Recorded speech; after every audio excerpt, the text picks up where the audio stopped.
नमस्कार, मैं मानवी ठाकुर। आप देख रहे हैं न्यूज 24 फर्स्ट एक्सप्रेस। आइए रुख करते हैं आज की कुछ खास खबरों के साथ। रामपुर विकास भवन में कर्मचारियों द्वारा प्रदर्शन किया गया, जिसमें गणेश नामक अधिकारी के खिलाफ कर्मचारियों ने अपनी मांगे रखी। कर्मचारियों का कहना है कि सरकार ने कहा था कि कोई भी अधिकारी 3 साल से ज़्यादा नहीं रहेगा, लेकिन गणेश के ऊपर तक पहुंच होने के कारण ट्रांसफ़र नहीं किया जा रहा है। कर्मचारियों की कुछ मांगे हैं, आपको बता दें। गणेश का ट्रांसफ़र किया जाए, वेतन और पदोन्नति की मांग, समितियों के पुनर्गठन के खिलाफ विरोध। कर्मचारियों ने आरोप लगाया है कि अधिकारी अपने कार्यों में अनियमितता बरत रहे हैं और उनकी मांगों को अनदेखा किया जा रहा है। प्रदर्शनकारी कर्मचारियों का कहना है कि अपने काम को ईमानदारी और जिम्मेदारी से करते हैं, लेकिन सरकार द्वारा उनकी मांगों को पूरा नहीं किया जा रहा है।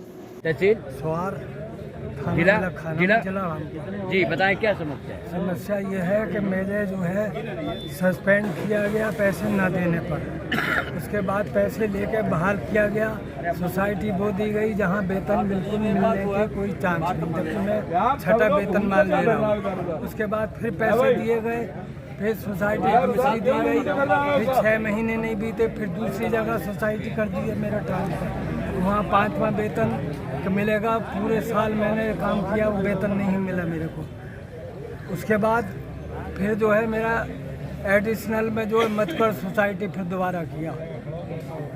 वेतन जो है वहाँ भी जो है मतलब कहने का नहीं मिला। मुझे जितना परेशान किया गया, मुझे 14 जून को जो है 2024 में जो है हार्ट अटैक आ गया। उसके बाद ज़बरदस्ती जो है इन्होंने 5वां वेतन डाला मेरा, और ना मेरे को जो है सस्पेंड टाइम का जो है 8 महीने का वेतन मेरा इन्होंने रोका।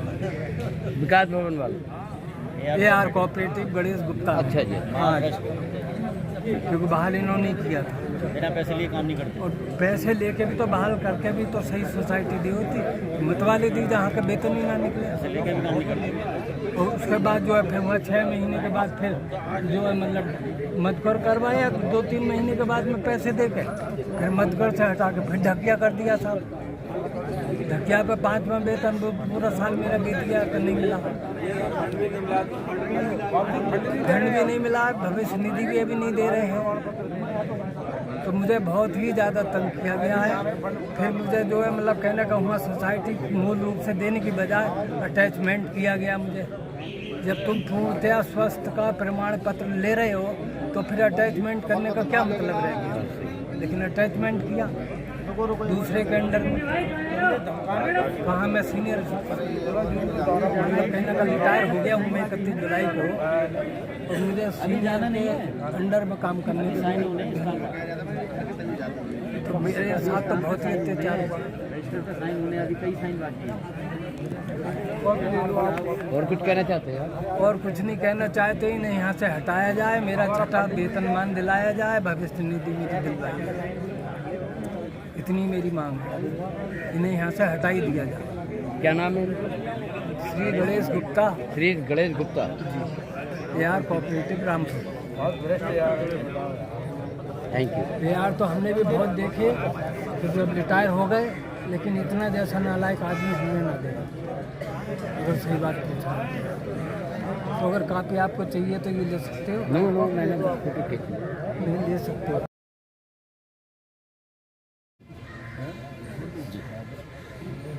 आज ये धरना प्रदर्शन जो किया आपने, किस विषय में किया था, ये बताइए। देखिए, धरना प्रदर्शन 2 तरह से चल रहा है। एक तो हमारा प्रदेश की मांगों को लेकर पूरा प्रदेश आंदोलित है।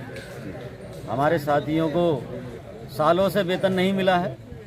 पूर्वांचल में कई साल हो गए, 8-8, 10-10 साल से हो गए, वेतन नहीं मिला है। सरकार बिल्कुल सहकारी समिति कर्मचारियों पर ध्यान नहीं दे रही है। सारे सरकारी काम सरकार हम लोगों से कराती है। गेहूँ खरीद, धान खरीद, खाद वितरण, RGY और जो योजनाएं आती हैं वो हम लोग करते हैं, लेकिन सरकार के फंड में हम लोगों के वेतन से लेकर कोई 1 रुपये की मदद नहीं मिल पाती। दूसरा, हमारा जनपद का भी आंदोलन इसी में शामिल है। हमारे जनपद के AR हैं, सहायक आयुक्त एवं सहायक निबंधक महोदय डॉक्टर गणेश गुप्ता जी। इनका शोषण और अत्याचार, दमनकारी नीति चरम सीमा पर पहुंच गई है। इन्हें 3 साल से ज़्यादा हो गए हैं। ये अपने विशेष कृपा के तहत रुके हुए हैं, जबकि अभी ट्रांसफ़र नीति जब आई थी तो उसमें स्पष्ट था कि 3 साल से ऊपर के जितने भी लोग हैं उन पर स्थानांतरित किया जाए। लेकिन इन पर क्योंकि विशेष कृपा है, ऊपर तक इनकी पहुंच है। और जनपद में इस तरह का अत्याचार मचा रखा है, लूट मार मचा रखी है। अगर कोई कर्मचारी उनको सुविधा शुल्क देने से मना कर दे तो वो उसको इतना प्रताड़ित कर देते हैं कि वो इस्तीफ़ा देने तक की नौबत आ जाती है। हम सबकी ये मांग है कि हम सरकार के सारे काम करते हैं, करते आए हैं और करते रहेंगे, लेकिन एक ऐसा दमनकारी जो अधिकारी है हमारे रामपुर में, इसको तत्काल प्रभाव से हटाया जाए और कोई अच्छी नीति वाला जो सबको लेके चलने वाला हो, जो परिवार की मुखिया के दायित्व निभा सकता हो, ऐसा अधिकारी हम लोगों के बीच में भेजा जाए। हमारा पूरा जनपद जो वर्तमान में AR कोऑपरेटिव है, उनके अधीन रहते हुए कोई भी कार्य करने को तैयार नहीं है। इसीलिए 19 तारीख से सारी समितियां बंद हैं और सभी लोग यहाँ इकट्ठे होकर विरोध प्रदर्शन, आप देख रहे होंगे बैनर पर विरोध प्रदर्शन लिखा है, विरोध प्रदर्शन कर रहे हैं। और सरकार से हम ये मांग कर रहे हैं कि किसी भी तरह से इनको जल्द से जल्द यहाँ से विदा किया जाए। ये कुछ कहना चाहते हैं? बाकी हमारे प्रदेश अध्यक्ष जी, हमारे राष्ट्रीय अध्यक्ष जी ठाकुर जयवीर सिंह जी सौभाग्य से हम लोगों के बीच उपस्थित हैं। बाकी प्रदेश की बात हमारे ठाकुर साहब। जी सर, बतलाएं ठाकुर साहब। मेरा नाम जयवीर सिंह चौहान है, टैक्स सचिव वेलफेयर सोसाइटी का मैं प्रदेश अध्यक्ष हूँ और अभी कार्यकारी अध्यक्ष श्री सुशील कुमार शर्मा जी नामित हुए हैं। शासन से हमने कहा है कि हम पैक्स हैं, सरकार हमको कोई वेतन नहीं देती, सरकार हमको कोई सुविधा भी नहीं देती। सरकार से कहा कि मध्य प्रदेश में भी भारतीय जनता पार्टी की सरकार है, वहाँ की सरकार हम पैक्स कर्मियों को जिला कोष से वेतन देती है। मध्य प्रदेश की सरकार, वहाँ भी भाजपा की सरकार है, वहाँ किसान को 0% पर ब्याज दर पर ऋण उपलब्ध कराती है। हमने कहा मध्य प्रदेश के पैटर्न पर उत्तर प्रदेश सरकार भी हम कर्मचारियों को वेतन दे, मध्य प्रदेश के पैटर्न पर किसान को शून्य ब्याज पर ऋण उपलब्ध कराया जाए। सरकार अगर वेतन नहीं दे सकती तो किसान की 1 एकड़ भूमि पर हम 77,000 रुपये कर्ज देते हैं, जबकि वही नेशनलाइज बैंक उसको 3 लाख 5 लाख तक देती है। किसान के परिवार के तमाम खर्च होते हैं, बच्चों को पढ़ाना है, बच्चों की शिक्षा दीक्षा है, अपना मकान बनाना है, अपना घर बनाना है। 77,000 में तो होता नहीं, जबकि गवर्नमेंट सर्किल रेट से उसकी कीमत किसान की 1 बीघा की और 1 एकड़ की ज़्यादा होती है। मैंने कहा सरकार अपने सर्किल रेट पर उसकी भूमि का मूल्यांकन कराकर उसको बंधक कर उसको 5 लाख तक का ऋण उपलब्ध कराया जाए।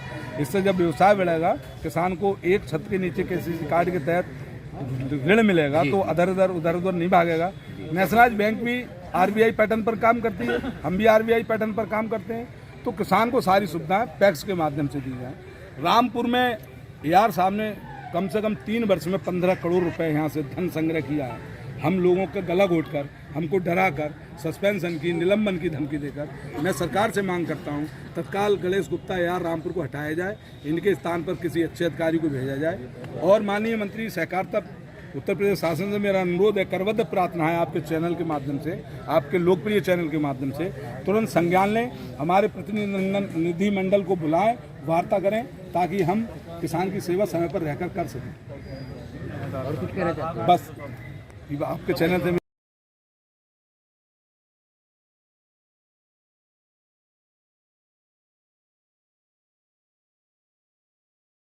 खबरों का सिलसिला लगातार जारी है। आप बने रहिए न्यूज़ 24 फास्ट एक्सप्रेस के साथ।